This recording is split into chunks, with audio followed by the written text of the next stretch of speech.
Hello, this is Matthew Bronson, and this is Conversations with Matthew Bronson on KUPR 99.9 FM, high atop, I guess, Sandia Mountains or the Crest in Placitas, New Mexico. And today we are having a conversation with Maria Rinaldi, who has many titles. So welcome to the program, Maria. And for today, why don't you give us all of your titles with the town of Bernalillo? Oh, goodness. Because when I come to the lobby, I see you're like the whole little directory there. Oh, not quite, but no, I'm currently an interim administrator, so I have oversight of a number of departments of the town. But I until very recently, for a number of years, was the director of community development and planning. And now I am the director of community development, community and economic development. And that's as part of a recent press release that we're going to talk about in just a minute. Yes. So all of those other functional responsibilities that you've had, those are on top of what you're doing now, or did you just kind of shift, or it's been a progression? It's been a progression, and it's been, I've taken on some interim positions like public works director, or more official positions like executive director of the Public Housing Authority, while I was also the community development director. And been a lot of fluidity in my career with the town of Bernalillo. The old other assignments as assigned by management. and what you're wanting to invest and what you're willing to do. Well, that's true. Well, before we get to This Is Your Life, Maria Rinaldi, we want to talk about the press release. So the town of Bernalillo reorganizes for an emphasis on economic development initiatives. Mm-hmm. That leaves me a little bit, yes. not sure exactly what that means. I can tell you what that means. That's why you're here. So I'm coming to the end of my career with the town of Bernalillo, and there's been a lot of synergistic movement in the development community in the past several years. And when I first came to work with the town, I came to work as the Main Street director, focused on revitalization and economic development in the Main Street corridor, in the historic downtown core. And then my position has grown to become more encompassing. But my focus initially was on economic development in the community of Bernalillo. So it's kind of coming back full circle. That's what you were hired into? Yes. Or that's, okay. There was like a job opening for... Yes, Main Street director with the town of Bernalillo. And what were you doing before that? I was a student at UNM, and I was recently married, and I was having a family, and all those sorts of things. Nothing like cramming it all? Yeah. So I was running a business for my dad, a number of things. But so, my interest in coming to work for the town of Bernalillo was initially in economic revitalization. So for me, it's very fulfilling that towards the end of my career I get to come back to, but with a much broader focus. So what the intent of this is to take the opportunities that present themselves to Bernalillo right now as a center of transportation, as a growing community, as a community that didn't see as significant a downturn as many other parts of the state and the country did in the recent recession, that I claim it's still a recession, but... We're not talking about the next recession. But there's opportunities, and it's like everything has come together at this point in time. The administration recognizes the import of diversifying an economy from primarily service sector jobs to a broader economic-based community. Is this a change in focus over previous administrations? It's fluctuated back and forth, but this administration, this mayor in particular, has this vision, and appropriately so, based on the opportunities there, and so much so that he initiated the purchase of a magnificent property adjacent to Town Hall that has tremendous opportunity. Oh, that's quite a catch. Yeah, absolutely. And which is the old Roosevelt complex. Right. Yes, that has for the those magnificent of us who WPA building. Yes, the Roosevelt complex. It was an elementary school complex. And when I was growing up, that's where I went to elementary school. But and there are other significant properties and inventories of potential properties for economic growth opportunities, whether it be manufacturing or business expansion, any number of things that could happen potentially now in Bernalillo. Yeah, that's an amazing building. So I've been charged with focusing on building the policy foundation through development of ordinances and acts and plans for economic development, as well as trying to initiate some of these projects and determine a market for viability of these properties as an economic development asset.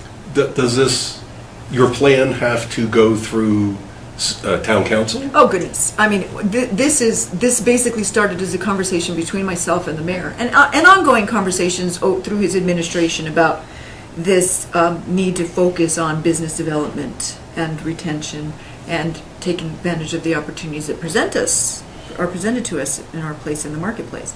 But also, we are basically at the beginning of this conversation with this reorganization. Right. So, we have this opportunity. We have opportunities to start writing an economic development portion to our master land use plan. We have a legislative appropriation request for a planning appropriation specific to the redevelopment of the Roosevelt complex. And we have the opportunity to write a local economic development act by ordinance and potentially through referendum. We have a set-aside on our gross receipts tax that, if enacted by the public, elected by the public, can be used for economic development, for infrastructure, for providing facilities, for job creation. All of the things that were in the press release, which I'm sure is on the townofbernalillo.org website, if people want to get all the details, it's a whole big It's 5 kind of paragraphs. vague, yeah. I was just going to say not complete. We can go with vague. Only because we are entering this massive planning process. Well, this is step one, Yes. so you can't pick out the Yeah, color I mean, of I the seats on can't the tell- airplane thank you. at this point. Yes. Well, I guess you could. Wouldn't make any sense. The big thing that keeps popping to my head is Bernalillo is not new. It's been here long, long time. Why now? Oh, but this isn't a why now. This isn't we're going to do this for the first time ever. No, this is an emphasis on. Okay. This is a dedication of time and resources specifically focused on this. And in my case in particular, I've managed the capital improvement projects, huge public works projects. That takes an inordinate amount of time. We have the capacity through other staff to be able to handle that, primarily in public works. We have a city engineer, Andy Edmondson, who affords us the opportunity for some of that stuff to shift over, so that I primarily and my staff in planning and zoning can focus on at least the foundation documents at this Right. point in time. And from our previous conversations, you know that I've worked with cities and counties in a different capacity as a vendor. But my experience with Bernalillo is that there appears to be, people seem to be much more empowered to do things, and then they use that empowerment to really make the city special and in a faster way than I've seen in other cities. I'd absolutely agree with that. Anybody you want to give some I think props out to? No, I just think that with the mayor and council that we have now, we've been able to, at a really rapid pace, not just address ills that have continued that plague small communities in our position. Right. In a massive metropolitan area, surrounded by these huge transportation systems that have driven our development for so long. Now, we're basically standing up and saying, we're taking this on ourselves. Right.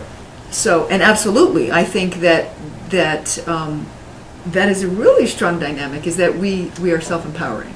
And it almost seems like a handicap to me, because you're plunked in the middle, you're surrounded by everybody else. So it's not like you can expand. I was talking to Bob Gorel from ESCA the other day, and we were talking about, Placitas is supposed to be all residential except for special use like the mining, but some people don't want to build out. But at least there is land there designated as residential if Placitas did want to build out. There's really no place for Bernalillo But that's except not true. up. That's not true. No? Okay. No, I think I've been wrong before. I think people would be surprised if you look at a land use map in the town of Bernalillo. I think people would be surprised at the opportunities for infill development. There are still large tracts of what were previously agricultural tracts, but may now be fallow. But there are large tracts of land. There are additional opportunities for, we just annexed east of I-25. There are opportunities for growth in the area, but in Bernalillo proper, on both the west side and the east side of the river, the opportunity for infill development. And there's a lot of, this is my personal phrase here, inappropriate uses, primarily in residential areas and along the railroad corridor and even the state highway maintenance yard, that are a loss of physical asset to the town of Bernalillo that need to be addressed and will be addressed for more appropriate uses for growth. Not to pick on anybody, but just by means of an example, what would be an inappropriate use? No, I just said it. New Mexico State Highway Department has a maintenance yard. Okay. Off of Oak Street. Okay. Below I-25 with some of the most magnificent views in the town of Bernalillo, surrounded by dense residential area. I consider that an appropriate use for a significant parcel of property in the town of Bernalillo. We've actually identified that as a potential recovery back into the town if we can convince or pay for the New Mexico Department of Transportation to move that yard so that we can have a more appropriate use of that. Things like that. We have a couple of what is the phrase, the EPA phrase for Brownsfield that we've identified. And then there was a huge lumber production in the town of Bernalillo. It caused a great population boom and was the industry of Bernalillo for a very long time. New Mexico Timber Company, white pine timber. And when that industry went out of business, they deeded to the town all of their rights away and significant parcels of property.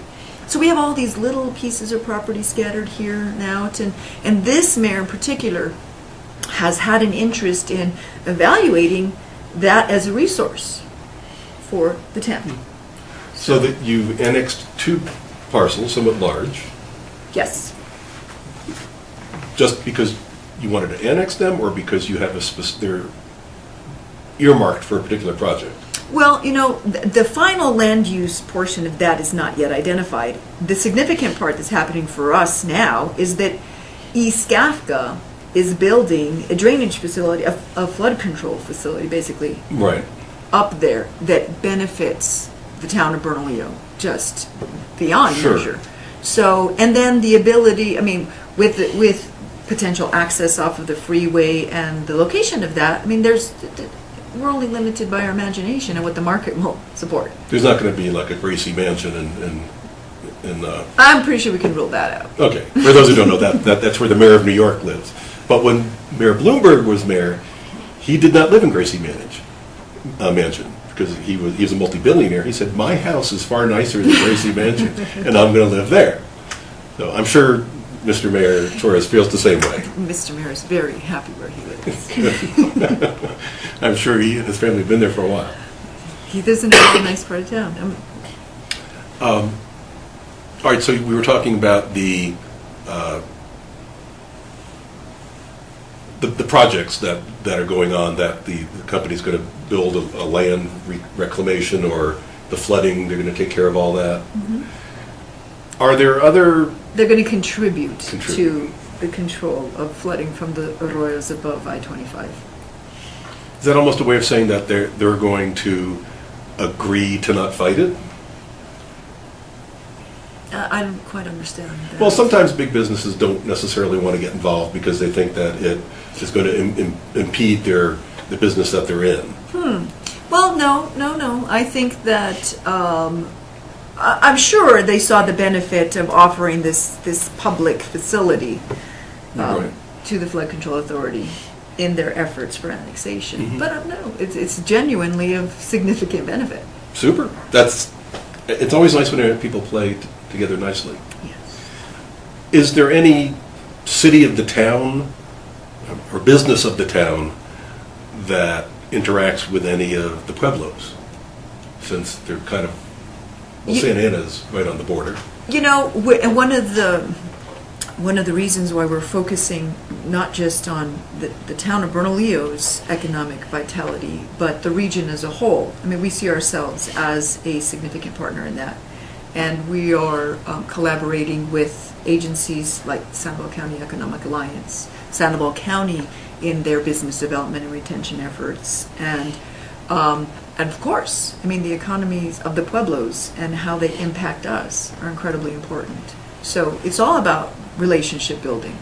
So the way the pueblos affect the town's businesses by them getting more tourists or local people to use their facilities? Well, I'm certainly not going to speak on behalf of our neighbors, Sandia and Santana Pueblo. I'm not sure. I mean, I think, like us, they see the opportunities in the region, and I mean, obviously, just based on the locations of their enterprises. I'm going to talk about in the 550 corridor Sure. now. I mean, they see the same amount of traffic come through. They see the same opportunity.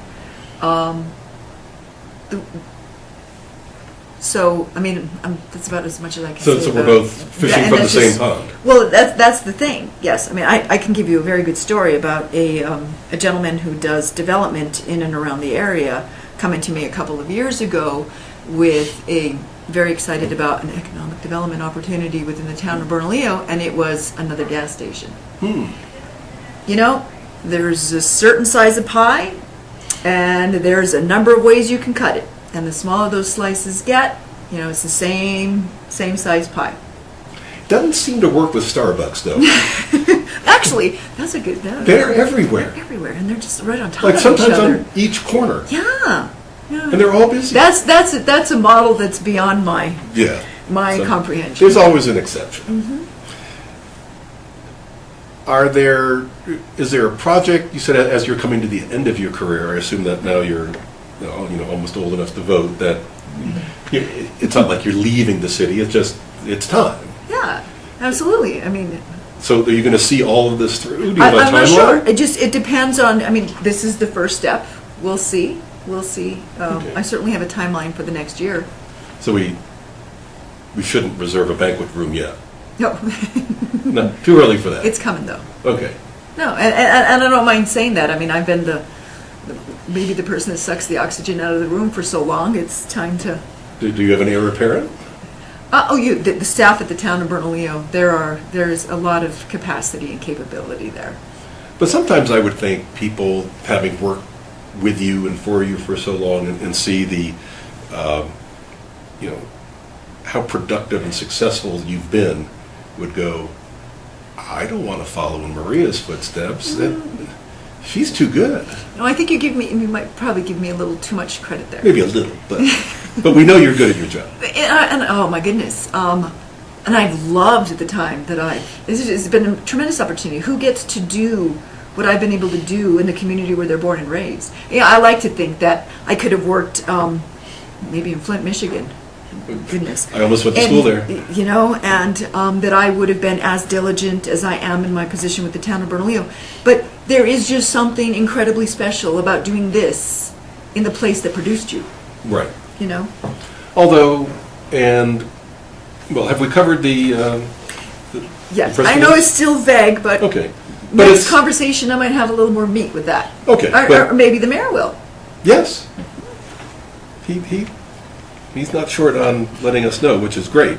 But basically, you're just kind of putting different groups under different groups to streamline and make it more efficient. Yes. Okay. To free up the time and the resources for a concentration on developing economic development plans and policies in a short sentence. Right. But that says it all. So now we can go back to Maria Rinaldi. You were born here. Yes. And your great-grandparents or great-grandfather came to this country when your great-grandmother was already here. Yes, yes. So there was an Italian gentleman that came this way and settled Just in the passing valley. through? Yes, loved the area. Thought the juniper-covered hills around here reminded him of Lucca, Tuscany, where he came from. Was he? Did he travel with a group? He came with some family members, including a brother. Because I always wonder, because I've come out to the West my whole life and think about, like even the Mormons, they left Pennsylvania or whatever and headed west. Yes. And it's not unique to them, but they're a good example. They hit Salt Lake City. I'm going to assume in the spring. Lovely, lovely, lovely. Winter one comes around, and I go, okay, boys, pack up the wagons. This isn't it. yet they stayed. Yeah. I don't think that was quite his experience. I've been fortunate enough to spend a significant amount of time in the area of Italy that he came from. And the similarities are vast, both physical environment, mountains and foothills, and I mean river valleys, stunning. But the culture, the small, if you will, village or tight-knit community culture that he came from, he found very much alive here. And I'm very proud of my Italian heritage. I identify as Italian-American, as well as every other mixture in this mutt that I am. But because he was so comfortable in this culture with his own culture, that continued. I think my own child would identify as Italian, as well as Hispanic. And you taught him Italian? My Italian skills have improved significantly since my ability to travel back and forth to Italy. But we've always been able to chat. Right. But, I mean, and I often confuse the three languages in my head, and I speak none of them very well to begin with, so, hey. Well, multilingual people, this probably wouldn't apply to you growing up here, but people who may have immigrated at the age of 15 or 20, I always ask them what language would they dream in. Ah. And many of them don't dream in their native language anymore. My dad does. I've asked my father that question. He dreams in Spanish. The closest I can get is that they'll dream in English unless they're dreaming about their native family. And then the family talks. That's interesting. Not sure what this has to do with the town of Bernalillo, but we talk about what I want to talk about. There you go. I like this. This is great. So approximately what year did Grandpa... He came at the turn of the century, in the 1800s, and he ended up in Peña Blanca, and he was taken by a woman by the name of Dolores Mares. He just fell in love with her. But the dating back then was very protected. Did he have a sponsor? Well, it was so funny because he encountered the family, and I'm not going to remember the story spontaneously at the moment, but he was invited to dinner in the home of her parents, and he had come off of a mining venture, and he had a small amount of gold with him, and he settled down to dinner, and what was presented to him was what he thought was he thought it was a bowl of either stewed tomatoes or marinara sauce of some sort, and it was red chili. Oh! And he gulped quite a bit of it, being hungry, and he actually thought they were trying to poison him. Oh my! Well, that was his introduction. That was his introduction to the Modest family. Did he But actually get ill? And he married her. No, I don't think he got ill. But there was it's different. A few minutes of recovery time necessary. There is someone who is well known in the arts in this area, who I interviewed last month. I'm not going to use his or her name, but he or she is from a different country, came by way of another country, English-speaking country, to Albuquerque 40 years ago. The first time they had a green chili cheeseburger, they hated it. They said, well, now you have to leave. but now they like them. But. Oh, no, he became quite well known for his area cuisine. He was quite a cook to begin with. Right. But, and you mentioned he was sacramental winemaker for the Catholic Church. Yeah. Is there a whole different process making sacramental wine? Well, I mean, I guess you have to. It's like making. He didn't actually do the blessing. Right, but is that what makes it sacramental? It's like making it kosher? It's just overseen? Yes. And then the priest have to test it frequently. And bless it. Yes. But he was allowed to produce sacramental wines through prohibition in the area. So. And from the brief exposure I've had to the Catholic Church in Bernalillo, it seems to be slightly different than the Catholics that I've spoken to out of the area. For example, San Lorenzo Day. Oh. That seems to be uniquely Bernalillo, at least how it's practiced or celebrated. Oh, I would agree with that. You know, the magnificent thing about the Catholic Church in the area, well, I think the ability of the Roman Catholic Church to, what is the word I'm searching for here? we have significant celebrations that are based in Catholicism, but are very culturally relevant to our particular area. You know, the reconquest Right. of the area after the Pueblo Revolt, and the credit of the peaceful reconquest to San Lorenzo, and that continues to be celebrated to this day, with the longest continuous performance of Los Matachines. And I'm sure you've had, particularly with Charles Aguilar, in-depth I could give the interviews. speech And now. I am the least of the experts in the area, but yes, the significance of Catholicism allowing larger cultural experience has been incredibly impactful. Okay, well, I'm going to kind of switch back to your official capacity in the city. Is there something over your career that you could say, I am most proud of, like at your goodbye celebration?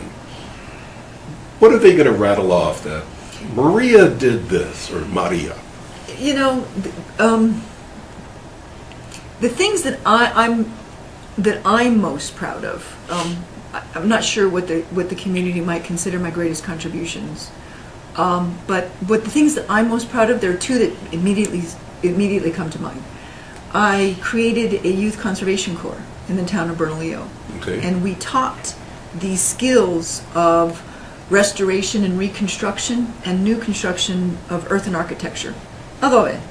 Right. And we took adjudicated youth that had contact, sometimes severe contact, sometimes minor contact with the juvenile justice system.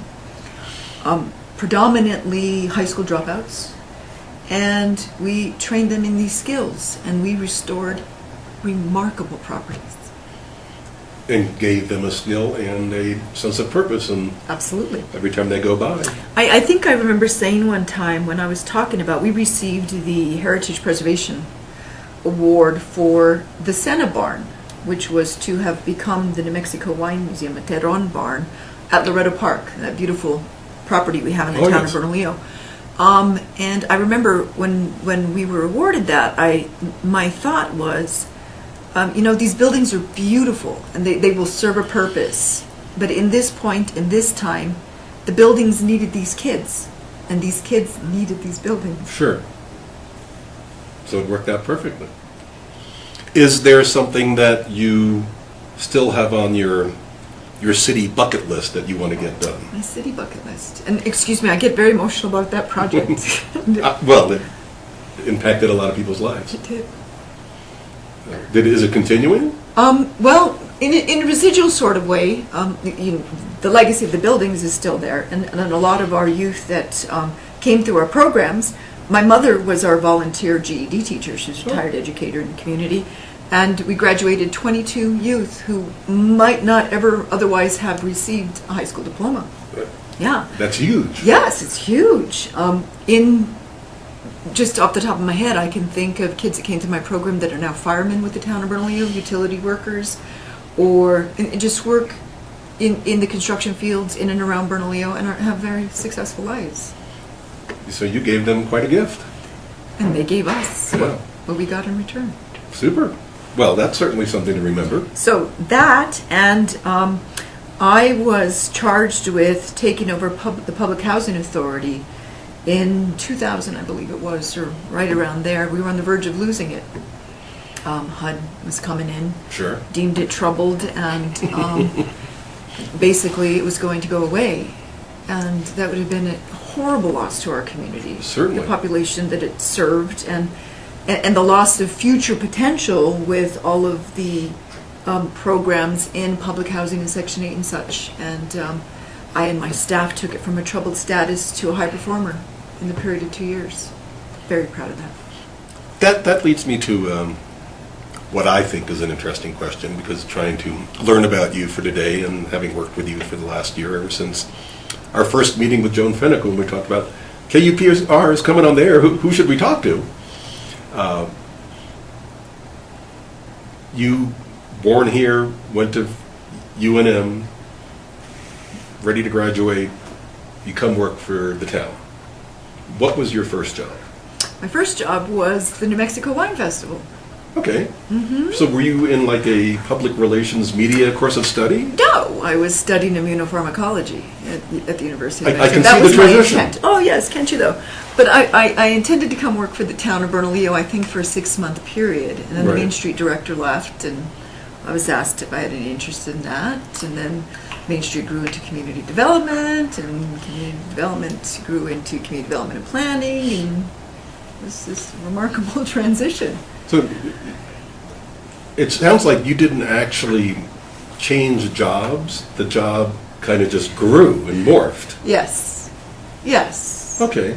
Yes. So I can relate to that because Yeah. I started doing infrastructure projects. All of a sudden, I'm a public works director. You know, those types of things. Because a gazillion years ago, when I finished up my engineering degree and went to work for U.S. Sprint at the time, I kind of went in one position, and then 16 years later, I had never applied for a different job, but a couple of corporate executives, VPPs kind of people, who I didn't really know all that well, would say, "Hey Matthew, you're now working for Bob, the vice president of this." And he'd bring us together and say, "Bob, here's your new staff member," which can get dicey, but I don't know, what did I have? I had like 11 jobs over 16 years, and I never applied for any of them. It's like, I was managing compensation for salespeople.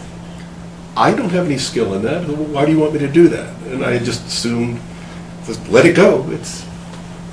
They still paid every week, and it was loads of fun. So kindred spirits. Yes. It's fun when fate takes over. Isn't it? It's incredible how the It universe can work. Fascinates me how, like, my parents' generation, you get a job and you stay with it forever so that you get your retirement and don't take any risks. And that doesn't seem as much fun, but maybe that's the way it was then. Post-war, depression, paycheck continuance. Well, at some point, 5-10 years from now, when you leave the city, you have plans? You got a boat trip and fishing all planned out? So I have an incredibly rewarding family life. I live in this magnificent extended family. I live in the home that has been in my family for 12 generations. I'm fortunate enough to be the one who lives there now. And it's still standing. And it's still standing. It's beautiful, beautiful old adobe. So I'm very much tied to my family and my community, but I have interests, much broader interests. I have a significant other who comes from vastly different parts of the world who would like to travel more, and I have I'll share this with you. I don't know why I'm feeling so talkative today, but in my lifetime I've had this just wonderful experience of elderly men in my family. Right.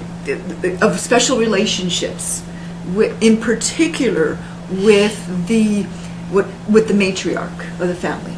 Right. My first experience was with my great-grandfather, Jose Felipe Castillo, who we called Papa.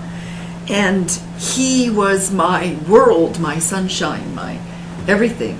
And I lost him when I was 12 years old.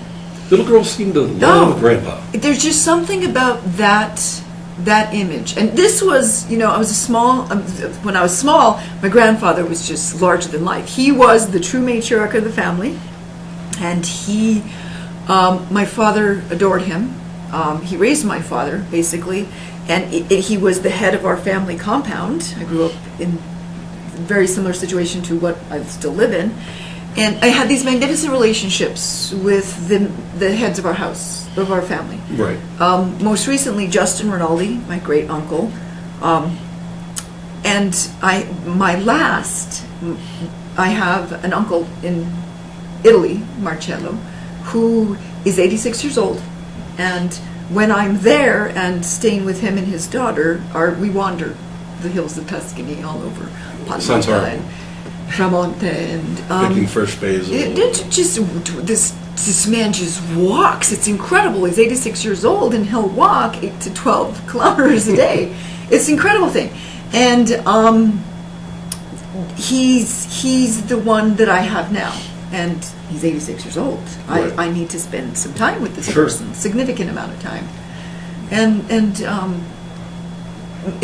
you know, my parents are young. I think they're young, 70. But I'm not going to have them forever. Right. And I have the interest of the winemaking that runs through my family's culture. And I'd like to spend a significant amount of time with my dad, who was our master winemaker, and exploring the possibilities of what we do with our family winery. So Bernalillo could almost come full circles. It started as winemaking for the missions. We're now kind of getting into craft beer. Yes. Rinaldi wineries and bringing the focus back on wine.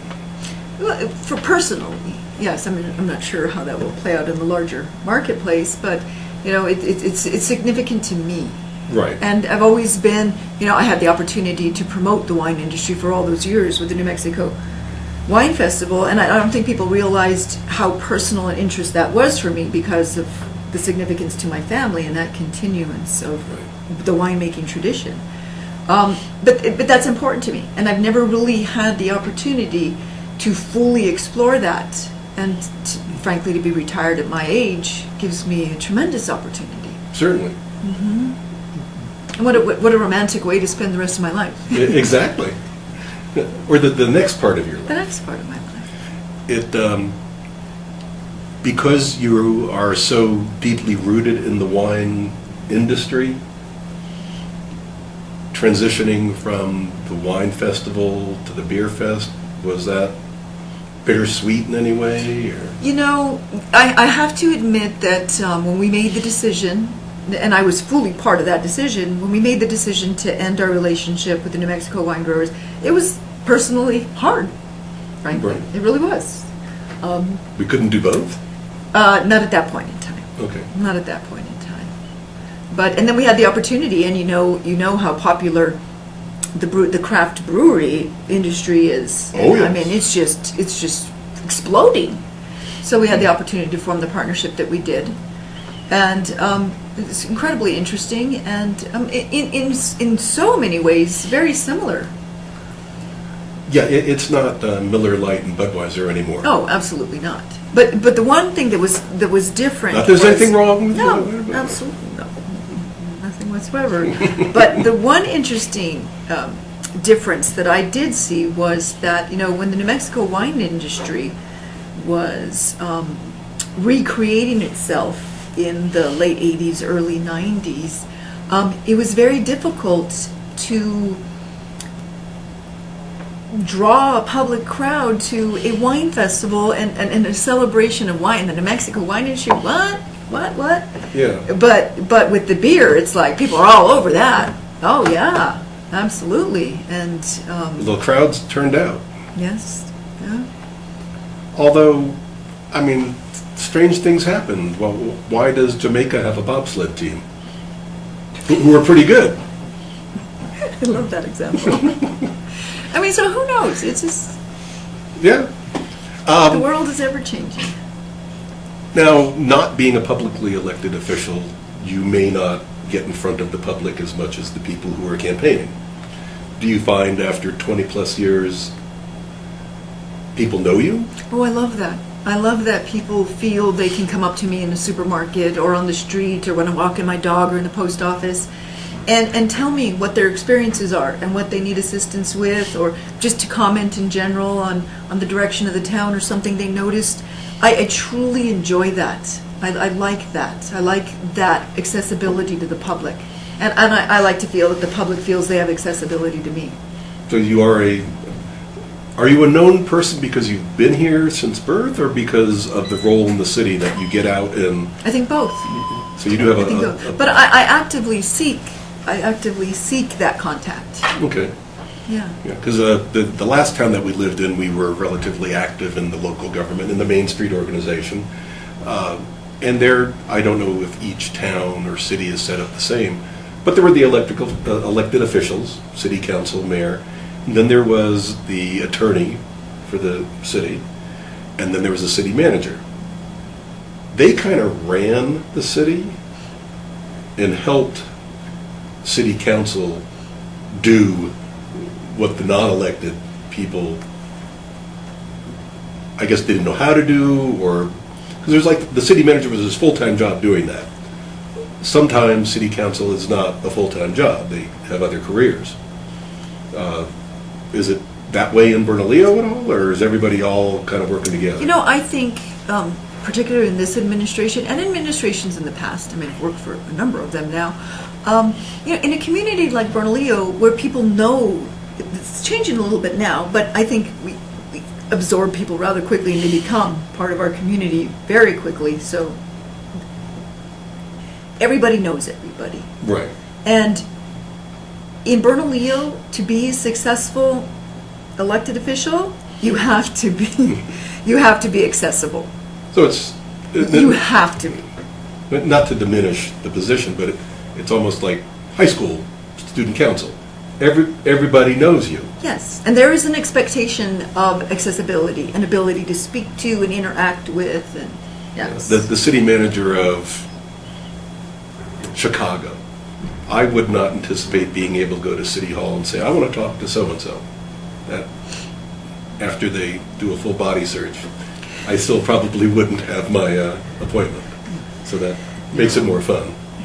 So since this is KUPR in Placitas, New Mexico, and Placitas doesn't have a mayor or, I guess, an official government, what's the relationship that you see in your capacity in the town of Bernalillo to Placitas? You know, we are concerned with the health and welfare of not only our own community, but those that surround us. We obviously there's jurisdictional issues, but there's I don't have a lot of interaction on a daily basis with either residents of or issues in the Placitas area. So it really is separate, even though there's no representation here. Right. I mean, the county represents us and is very nice. Yes, the county does represent you. I mean, my personal experience is I generally hear from or come into contact with residents. I mean, other than I obviously have personal friends who live here and know a lot of people, but thank you. Yes, of course. You and your lovely wife, and many others. But often the contact that I have with residents of Placitas are based around their concerns and what they may think we are doing that negatively impacts them. So, unfortunately, that's been my experience. Right. But I guess that's usually the way it works. If Absolutely. everything's good, they don't need to hear from you. Oh my goodness, oh yes. I tell people all the time when we have public hearings and nobody shows up, you know, I'm always disappointed when the public doesn't show up, but often they don't because everything's fine in their view. Right. Yes, if they're... But they don't know. I mean, if they don't come, they're not going to know that. Well, actually, I think we do really well in the town of Bernalillo at informing our constituency about what's going on. Are the town council meetings broadcast or recorded? They're all recorded. Right, so people can stream them. No, that is not something that happens. So what happens to the recording? They're held for public record. Okay. Yeah. So, well, that would be nice to be able to watch it at my convenience. People come to, and it's audio recorded. Okay. People come to the council meeting. This mayor actually has put on the agenda a public comment item. Right. So, I mean, we often have people that come in and just comment on everything from the appearance of the town of Bernalillo or to a proposed ordinance or an action or a concern. Or Must you be a citizen of Bernalillo to do this? Of course not. Okay, so anyone who thinks they have an interest. Yes. Okay, that's good to know.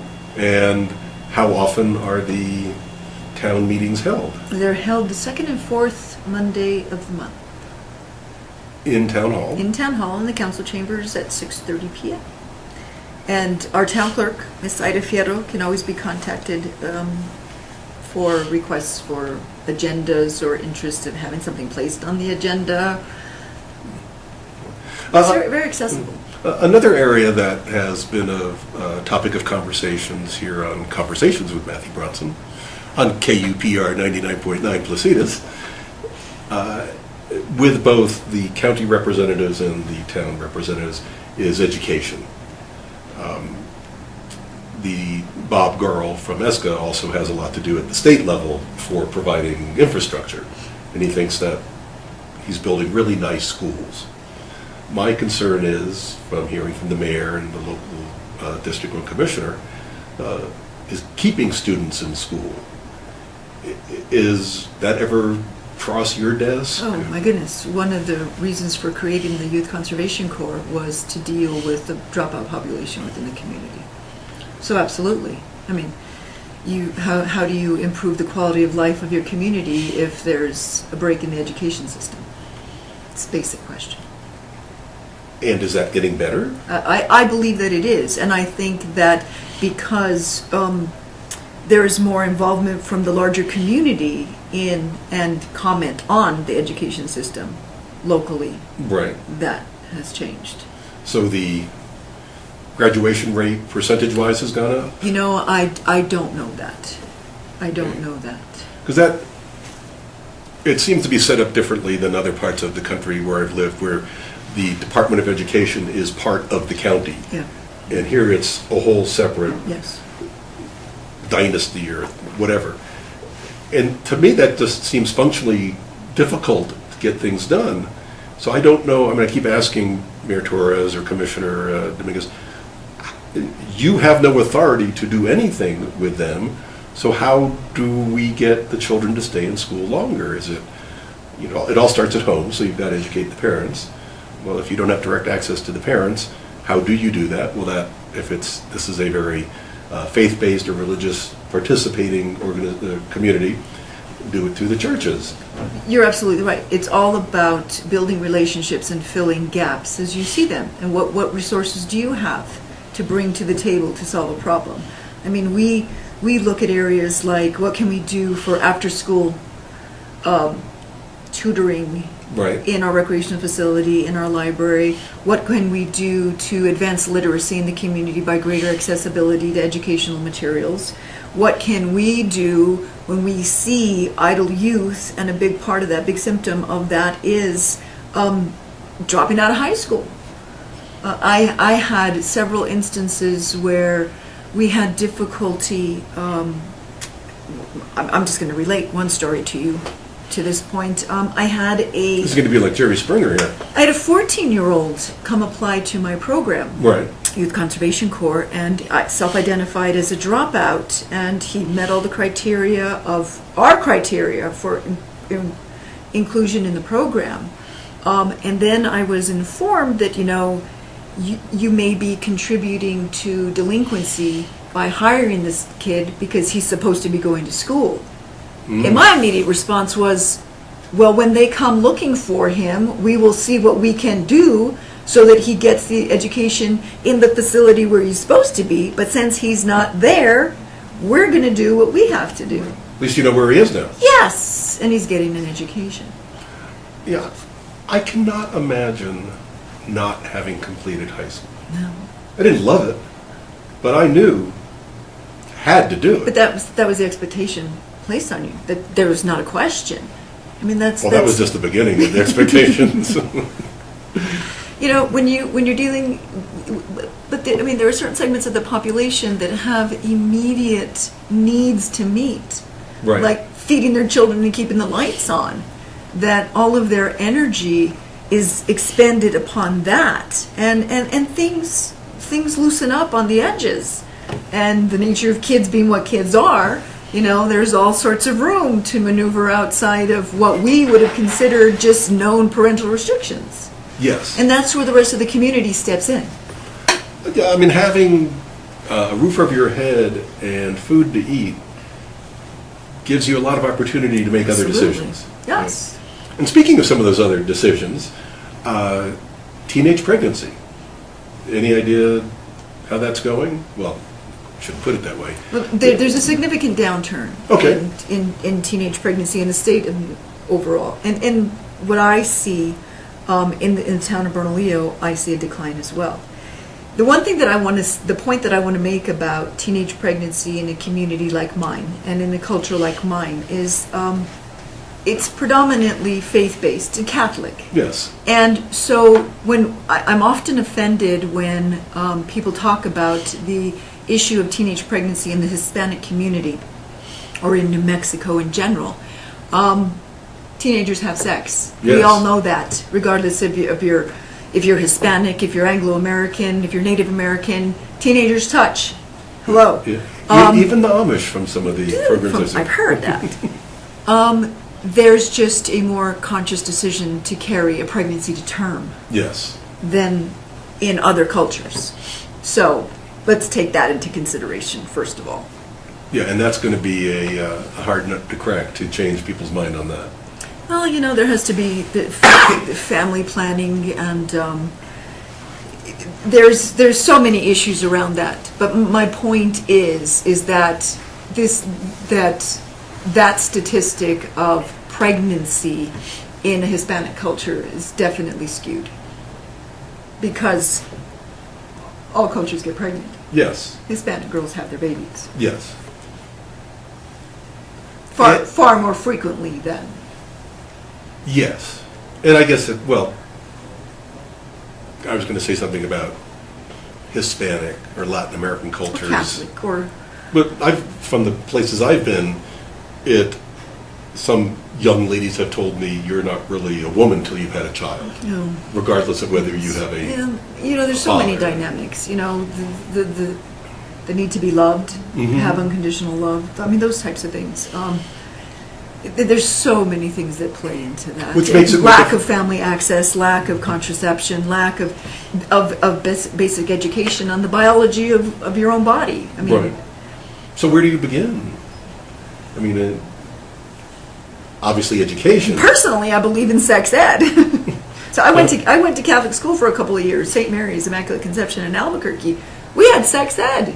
Really? Oh yes. It was the film about this is what's going to happen to your body. And when I came back to Bernalillo Public Schools, and this time, I mean, this is the 80s. So Right. I mean, I know things have changed because my son went through the school system here, and he had a remarkable sex ed teacher.